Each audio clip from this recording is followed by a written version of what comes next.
Hello बच्चों, कैसे आप सब लोग। उम्मीद करते हैं आप सभी लोग अच्छे से पढ़ रहे होंगे। बच्चों अभी जो हम करंट में आपका चैप्टर चला रहे हैं वो बच्चों है chapter number 11 three dimensional geometry. इसमें हम लोगों ने अभी तक आपको 11 पार्ट आपको दे रखे हैं, वो सारे पार्ट आपने अच्छे से देख रखे हैं। आज जो है लेक्चर नंबर 12 है जिसमें हम लोग सीखेंगे कि important concept coplanarity of two lines. Coplanarity of two lines का मतलब हो गया कि कोई दो लाइनें अगर हैं वो सेम प्लेन में लाई कर रही हैं, ठीक है, तो उसके लिए क्या रिक्वायर्ड कंडीशन है वो हमें समझना है। तो ठीक है, एक इंपॉर्टेंट टॉपिक डिस्कस हो रहा है तो आप बस अपना कॉपी पेन पेपर उठाइए, हेडिंग लगाइए कोप्लेनरिटी ऑफ टू लाइन्स। तो सपोज करो ये बच्चों हमारा एक प्लेन है, हम बोर्ड को ही अगर प्लेन मान लें तो उसमें एक ये लाइन हमारी इस तरह से है, दूसरी लाइन हमारी ये रही। पहली लाइन को रिप्रेजेंट किस तरह से आप लोग करते हो, R1 plus R1 equal to A1 plus lambda times या म्यू टाइम्स जो भी आप लिखते हो वेक्टर B1, कुछ इस तरह से बच्चों आप लिखते हो। ठीक है, पहली लाइन हमारी ये थी, लाइन हटा देते हैं इसको, दूसरी बना लेते हैं, उसकी इक्वेशन लिख लेते हैं। R1 equal to A1 plus lambda times B1। ठीक है, इस तरह से हमने एक पहली लाइन अपनी रिप्रेजेंट करी है। दूसरी लाइन हमारी ये है R2 equal to A2 plus lambda times B2। ठीक है, ये दोनों लाइनें अगर सेम प्लेन में हैं तो कोप्लेनर हो गई। तो हमें उसके लिए एक रिक्वायर्ड कंडीशन लानी पड़ेगी, आपको प्रूव करके आता है क्वेश्चन कि prove that these two lines are coplanar, है ना।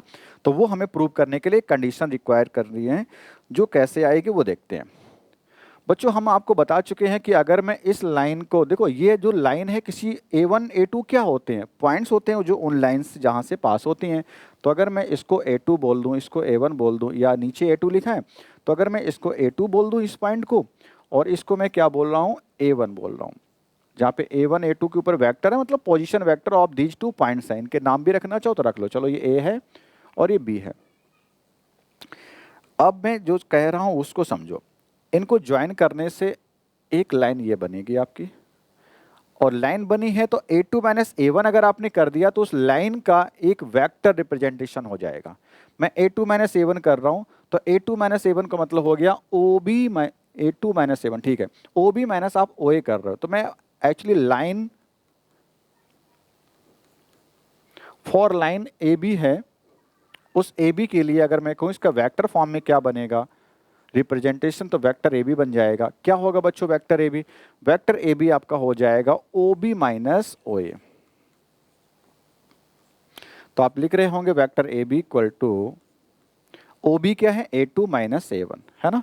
इस तरह से लिख देंगे कि नहीं, ये सब बातें आपको पता है वेक्टर में। अब हम लोग 3D के बिल्कुल एंड पॉइंट्स पे पहुंच चुके हैं, खत्म होने वाला चैप्टर आपका है।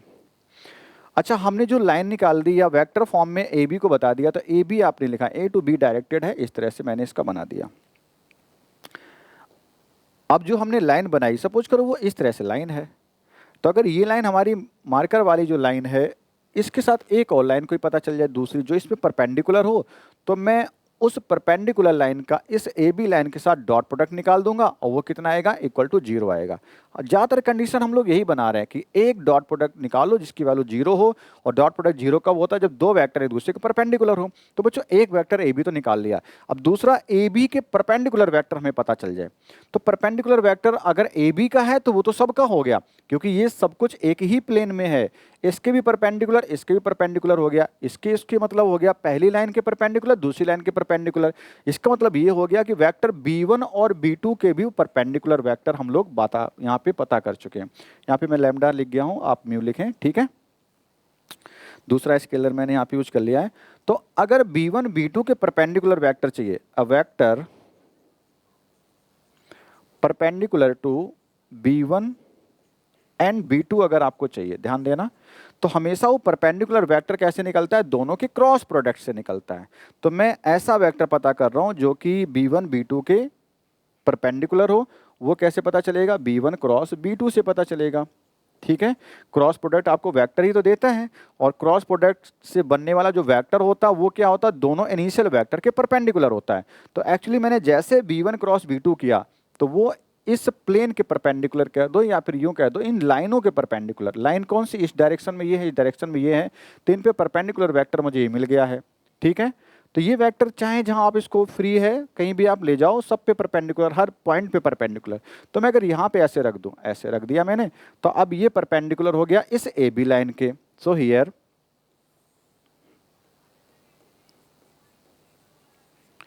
ए B and b1 cross b2 से जो वेक्टर आ रहा है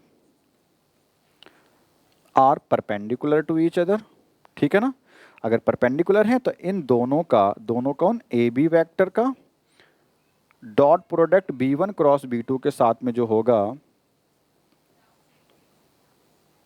वो कितना आएगा, 0 आएगा। ये आपकी नेसेसरी कंडीशन है उन दोनों लाइन के कोप्लेनर प्रूव होने के लिए। ठीक है ना, ये कोप्लेनरिटी की एक कंडीशन है। तो ये तो हो गई इन वेक्टर, किस फॉर्म में, वेक्टर फॉर्म में कोप्लेनरिटी की कंडीशन हमने प्रूव कर ली। ठीक है, अगर आप इसको कार्टेशियन फॉर्म में देखना चाहते हो तो वो भी देख लो। अच्छा, यहाँ पे चाहो तो ए बी लिख लो। ए बी क्या था, A2 माइनस A1, तो आप ए बी लिख सकते हो न्यू लाइन से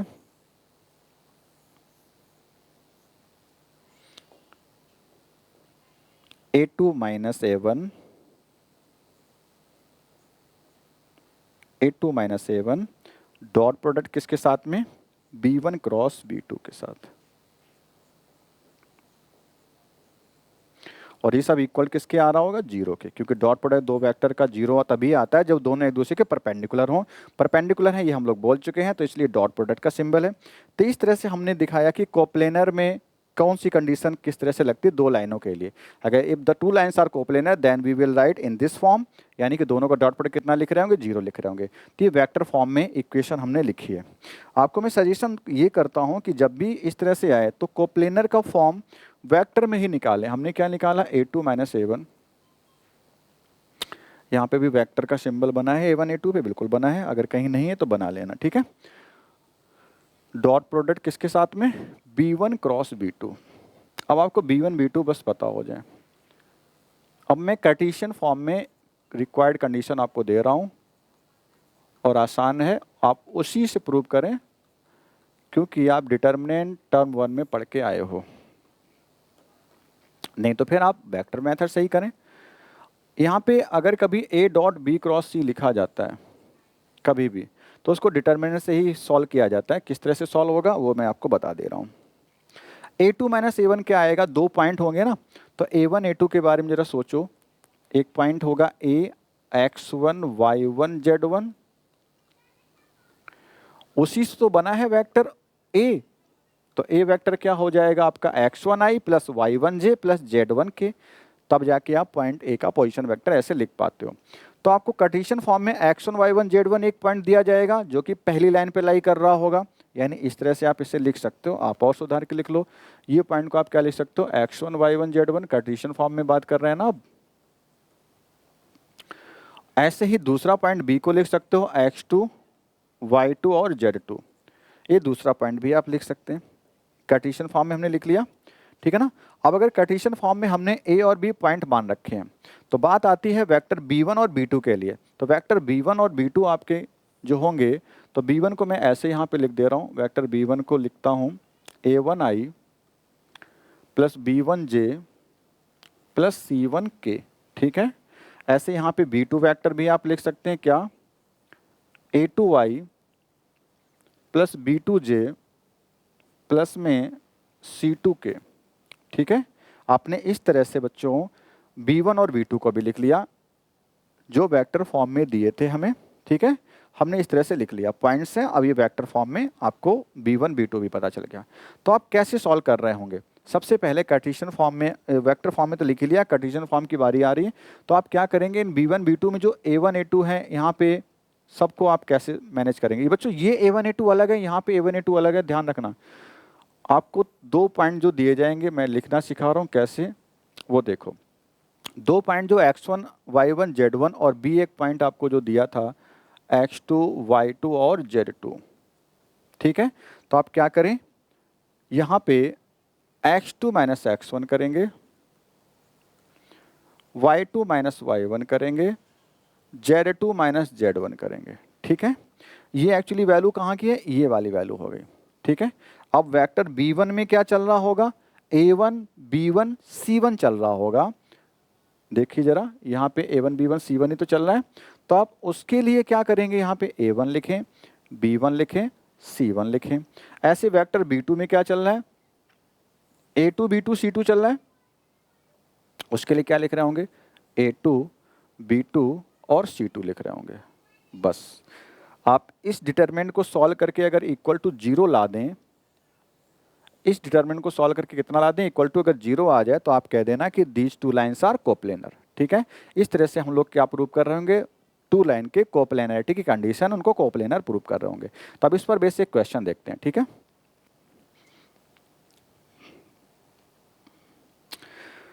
एग्जाम्पल नंबर 21 है।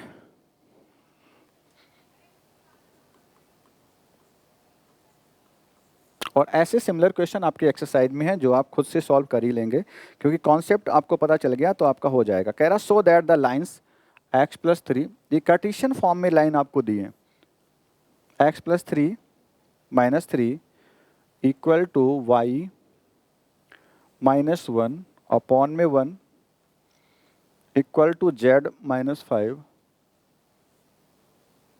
अपॉन में 5 एंड दूसरी लाइन जो दी है वो दी है आपको x+1, थोड़ा सा दूर लिख लेते हैं, x+1 अपॉन में -1 इक्वल टू y-2 अपॉन में 2 इक्वल टू z-5 अपॉन में 5।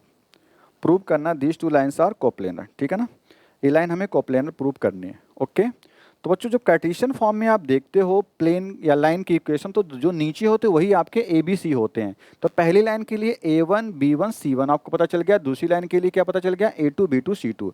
और जो x1 y1 z1 है वो लाइन में ऊपर लिखे होते हैं, आप इसको इक्वेट 0 करके लाइएगा।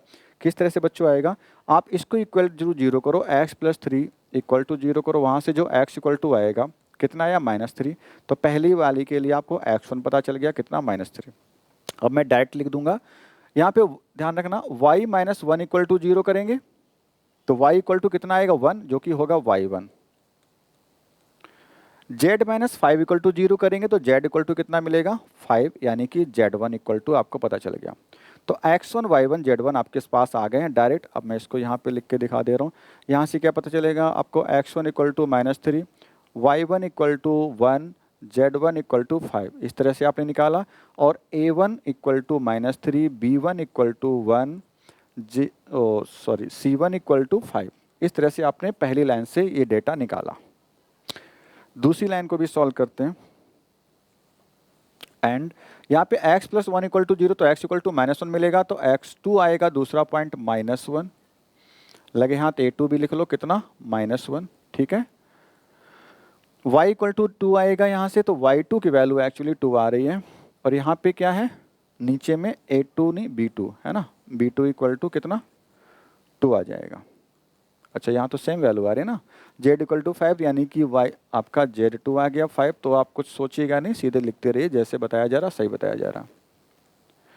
तो आपने x1 y1 z1, x2 y2 z2, a1 b1 c1 and a2 b2 c2 भी निकाल लिया। अब आप डिटरमिनेंट में निकालो, फॉर बीइंग कोप्लेनर।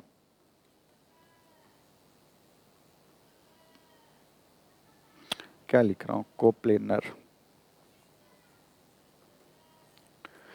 अगर ये कोप्लेनर है तो हम डिटरमिनेंट में लिखेंगे इनको, और इक्वल टू कितना लाएंगे, 0 लाएंगे। ठीक है,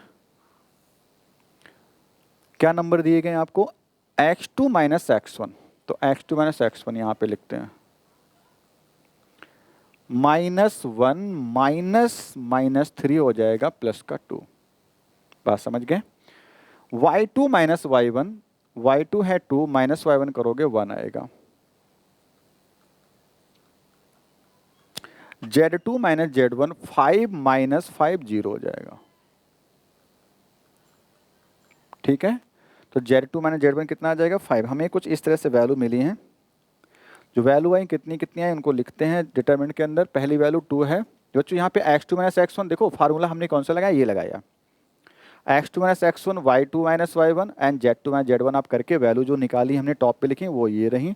कितना है 2 1 and Z2 minus Z1 5 minus 5 0 आएगा, यहाँ पे थोड़ा सा ध्यान देना 0 लिखा है। तो कितना लिख रहे होंगे 2 लिख रहे होंगे और 1 लिख रहे होंगे, साथ में कितना 0 लिख रहे होंगे। अब बारी किसकी आई A1 B1 C1 A2 B2 C2, ठीक है। तो वो जो नीचे लिखे होते हैं नंबर उन्हीं को लिखना है, -3 1 5 -3 1 एंड 5, जो कि हालांकि मैंने यहाँ लिख रखा है बट इतना नहीं, यहाँ से भी देख लो -3 1 एंड 5। आगे क्या -1 2 एंड 5, -1 2 एंड 5। अब इसको आपको इवैल्यूएट करना है, इवैल्यूएशन हमने बता रखा है आपको। तो हमें अच्छा प्रूव के नहीं करना है, कोप्लेनर प्रूव करना है ना, कोप्लेनर की कंडीशन नहीं निकालनी, कोप्लेनर प्रूव करना है तो हमें इक्वल टू 0 लाना है, लेके नहीं चलना, ठीक है, ध्यान रखना इक्वल टू 0 हमें लाना है। तो चलो देखते हैं, तो 2 के साथ क्या आएगा, ये लाइन कट जाएगी 5 माइनस 10, इसके बाद आएगा -1 के साथ, ठीक है, इस तरह से कैंसिल होता है, माइनस का 15 एंड माइनस प्लस का 5, ओके। अब बारी है +0, तो उसको हमें करने की जरूरत नहीं है। +0 के साथ अगर करोगे अंदर कुछ भी आएगा, डेटा मैं छोड़ रहा हूँ, तो 0 के साथ मल्टीप्लाई होकर 0 ही आ जाएगा। अब इतने को सॉल्व करो, यहाँ पे कितना है माइनस का 5 आया कि नहीं, माइनस का 5 अंदर है और बाहर 2 है तो माइनस का 10 हो गया, ठीक है। यहाँ पे माइनस का 10 अंदर बचेगा, बाहर +10 है तो ऐड होगा, बट माइनस प्लस होने की वजह से 0 बच जाएगा, तो 0 आ गया ना। इक्वल टू डिटरमिनेंट की वैल्यू 0 आ गई, so the lines are coplanar, so the lines are coplanar, so the lines are coplanar. इस तरह से हमने इसको प्रूव कर लिया कि लाइन्स हमारी कैसी होंगी, कोप्लेनर हो गई। तो इस तरह से एक इंपॉर्टेंट क्वेश्चन का हम लोगों ने यहाँ पे डिस्कशन किया, ठीक है। तो इस तरह से 3D का जो भी कॉन्सेप्ट हम डिलीवर करना चाह रहे हैं तो वो लगभग हमने कर दिया है, ठीक है। बाकी चीज़ें बाद में फिर से आएंगी जब भी हम लोग 1 शॉट या कुछ प्रीवाइक यूज कर रहे होंगे। तो यहाँ तक के लिए 3D आज का है, द एंड करते हैं यहीं से 3D का, ठीक है। हमारी तरफ से 3D का पूरा जो भी कॉन्सेप्ट है खत्म है। ये हमने लेक्चर नंबर बच्चों कौन सा किया है, 12 किया है ना, 12 था ना बच्चों ये, यस 12 नंबर हम लोगों ने किया हुआ है। तो आप समझ सकते हो कि 3D आपको काफ़ी डिटेल में कराया गया है। मैंने लगभग सभी चैप्टर को डिटेल में ही कराया है, इंटीग्रेशन हो चाहे एरिया वाला हो, जो भी हो लगभग डिटेल में ही सारा कॉन्सेप्ट, हिडन नहीं कुछ हमने रखा है, लगभग देने की कोशिश की है। बट जो भी क्वेश्चन बचते हैं PYQs के रूप में वो हम लोग बाद में कर रहे होंगे। तो आज के सेशन यहाँ तक के लिए, आगे नेक्स्ट प्रोबेबिलिटी आपका बचा हुआ है वो भी हम लोग जल्दी से ख़त्म करके आपको दे देंगे, इसी वीक में हम सारा आपका ख़त्म कर देंगे, ठीक है। तो चलो बस मिलते हैं नेक्स्ट में, और अच्छे से पढ़ते रहिए, सबके साथ सेशन को शेयर करते रहिए, एनर्जी रखिए। मिलते हैं नेक्स्ट बच्चों, थैंक यू वेरी मच यहाँ के लिए।